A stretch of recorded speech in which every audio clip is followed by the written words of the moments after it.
بسم اللہ الرحمن الرحیم۔ شروع اللہ کے پاک نام سے جو بڑا مہربان اور نہایت رحم کرنے والا ہے۔ سرور کونین صلی اللہ علیہ وآلہ وسلم کے پیارے غلاموں، السلام علیکم۔ کیا غوث پاک واقعی دل کی باتیں بتا دیتے تھے؟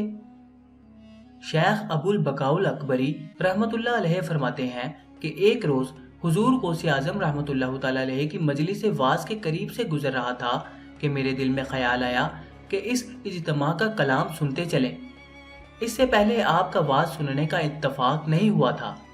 جب آپ کی مجلس میں حاضر ہوا، آپ واعظ فرما رہے تھے۔ آپ نے اپنا کلام چھوڑ کر فرمایا، اے آنکھوں اور دل کے اندھے، اس اجمی کا کلام سن کر کیا کرے گا؟ آپ کا یہ فرمان سن کر مجھ سے ضبط نہ ہو سکا اور آپ کے ممبر کے قریب جا کر عرض کیا کہ مجھے خرقہ پہنائیں۔ چنانچہ آپ نے خرقہ پہنایا اور فرمایا، اگر اللہ تعالیٰ تمہاری عاقبت کی مجھے اطلاعات نہ فرماتا تو تم گناہوں کی وجہ سے ہلاک ہو جاتے۔ عبداللہ زیال رحمۃ اللہ بیان کرتے ہیں کہ حضرت غوث الاعظم رحمۃ اللہ تعالیٰ علیہ کے مدرسے میں کھڑا تھا کہ حضرت اپنے دولت خانے سے اپنا عصا مبارک لیے ہوئے تشریف لائے، تو میرے دل میں اس وقت خیال آیا کہ آپ اس عصا مبارک سے کوئی کرامت دکھلائیں۔ تو آپ نے تبسم فرماتے ہوئے میری طرف دیکھا اور عصا مبارک زمین میں گاڑ دیا تو وہ روشن ہو کر چمکنے لگا اور گھنٹہ بھر چمکتا رہا۔ اس کی روشنی آسمان کی طرف جاتی تھی، یہاں تک کہ اس کی روشنی سے وہ جگہ نور علی نور ہو گئی۔ پھر آپ نے 1 گھنٹے کے بعد عصا مبارک کو نکال لیا تو وہ پھر اپنی پہلی حیت پر آ گیا۔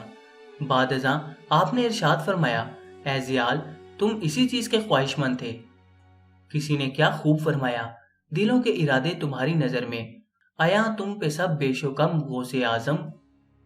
حضرت علامہ عبد الرحمن جامی رحمۃ اللہ تحریر فرماتے ہیں کہ حضرت غوث اعظم رحمۃ اللہ کا مرید بیان کرتا ہے کہ میں جمعے کے دن جامع مسجد کو جا رہا تھا۔ اس دن کسی شخص نے آپ کی طرف توجہ نہ کی اور نہ ہی سلام کیا۔ میں نے دل میں سوچا کہ عجیب بات ہے، اس سے قبل ہر جمعہ مبارک کو ہم بڑی مشکل سے ملنے والے لوگوں کے ہجوم کی وجہ سے مسجد تک پہنچا کرتے تھے۔ دل میں یہ خیال گزرنے نہ پایا تھا کہ آپ نے ہنس کر میری طرف دیکھا اور لوگوں نے آپ کو سلام کرنا شروع کر دیا اور اس قدر ہجوم ہو گیا کہ میرے اور شیخ کے درمیان لوگ حائل ہو گئے۔ پھر میں نے اپنے دل میں ہی کہا کہ وہ حال اس حال سے بہتر تھا، تو حضرت نے میری طرف متوجہ ہو کر فرمایا کہ یہ بات تم نے خود ہی چاہی تھی۔ تم کو معلوم نہیں کہ لوگوں کے دل میرے ہاتھ میں ہیں، اگر چاہوں تو ان کو پھیر دوں، اگر چاہوں تو اپنی طرف متوجہ کر لوں۔ ابو بکر الکیمی رحمۃ اللہ نے اپنی کتاب میں تحریر فرمایا ہے کہ میں ابتدائی عمر میں شتر بانی کا کام کرتا تھا۔ مکہ مکرمہ جاتے ہوئے ایک شخص کے ساتھ حج کرنے کا اتفاق ہوا۔ اس شخص کو جب یہ احساس ہوا کہ وہ ان قریب مر جائے گا تو اس نے مجھے ایک چادر دی اور 10 دینار دے کر فرمایا کہ یہ حضرت غوث اعظم رحمۃ اللہ تعالی علیہ کی خدمت میں پیش کر دینا اور عرض کرنا کہ حضور میری طرف نظر کرم فرمائیں۔ وصیت کرنے کے بعد اس کا انتقال ہو گیا۔ واپسی پر جب بغداد شریف آیا تو طمع اور لالچ میں پھنس گیا اور یہ خیال ہوا کہ ان چیزوں کی کسی کو کیا خبر، اور وہ 10 دینار اور چادر اپنے پاس ہی رکھ لیے۔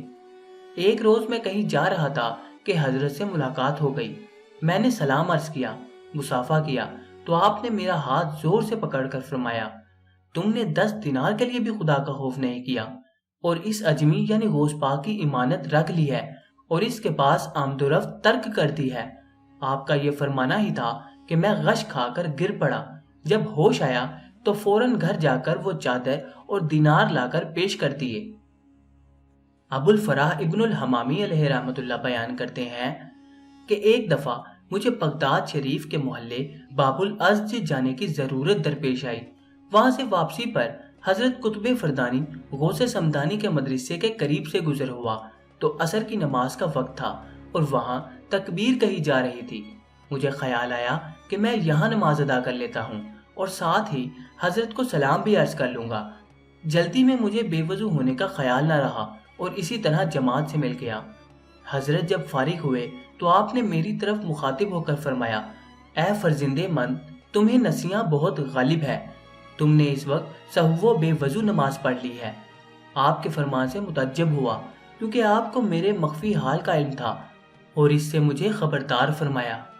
شیخ ابو المظفر شمس الدین یوسف بن غزالی الترکی سبت ابن الجوزی علیہ رحمۃ اللہ فرماتے ہیں کہ ایک مظفر نامی بزرگ جو اہل الجرمیہ میں سے تھے، انہوں نے مجھ سے بیان فرمایا کہ گرمیوں کے دنوں میں آپ کے مدرسے کی چھت پر چڑھ گیا اور وہاں ایک طرف کمرہ تھا جس میں آپ تشریف فرما تھے۔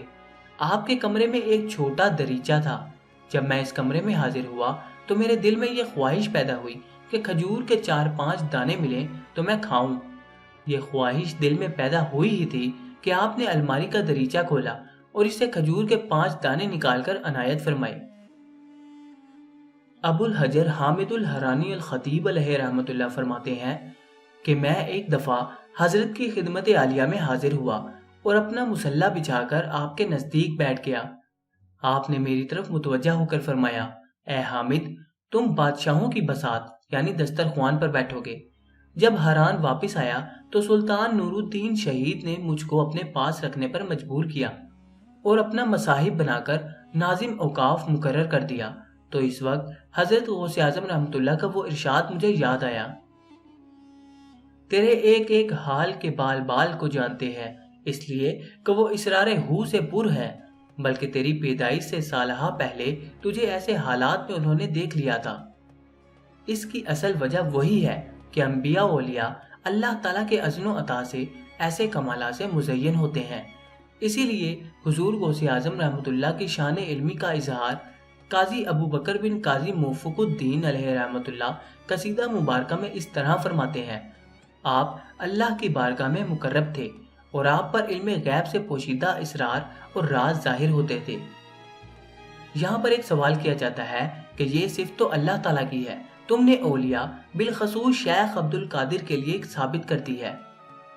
جیسا کہ پیچھے ویڈیو میں عرض کر دیا گیا ہے، انبیاء اولیاء کا علم اللہ کی عطا ہے، اسی لیے حضور سرور عالم صلی اللہ علیہ وسلم نے فرمایا، مومن کی فراست سے ڈرو، بے شک وہ اللہ تعالیٰ کے نور سے دیکھتا ہے۔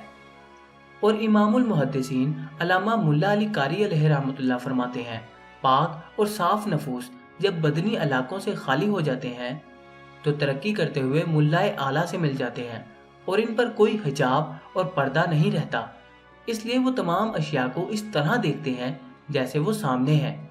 جزاک اللہ۔